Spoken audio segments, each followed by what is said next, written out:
So nobody's talking about how racist and fascist Wicked is.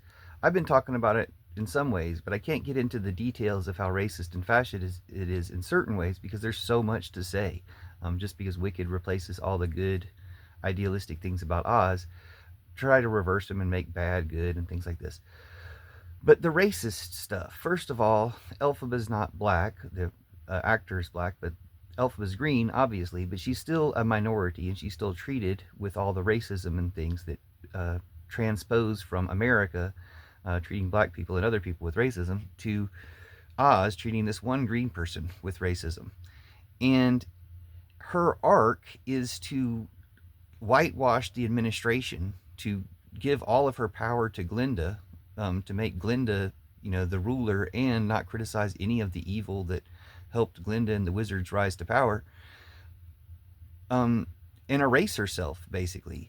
And so she's doing the work of white supremacy, even though she's supposed to stand against white supremacy to some degree, kind of like the Democrats. Doing the work of white supremacy, although they claim to stand against white supremacy or do certain actions to stand against white supremacy, except for the most crucial final actions. Yeah, she helps remove the wizard, but she replaces it with Glinda, and in this conception, Glinda is just fake and bad and white supremacy. So, in that way, Wicked supports white supremacy. But the worst racism, I think, is anti-Chinese racism, because the character Madame Morrible doesn't exist in Oz. She's created to transpose the wickedness, to transpose the evil, so that Wicked Witch isn't evil. Miss Morrible is the real evil one. And it just so happens she's extremely Chinese in this movie, and the only Chinese person in the movie, or one of the only Chinese people in the movie, the only person with a thick Chinese accent. And so they make her the evil one in order to make Chinese people evil. Like, it's so blatant and old Hollywood and old propaganda, but it's just so bad. And she doesn't have a redeeming arc. She becomes the pure evil that's messing everything up. The real source of the evil is the Chinese, not Putin, not fascism, not Trump, the con man.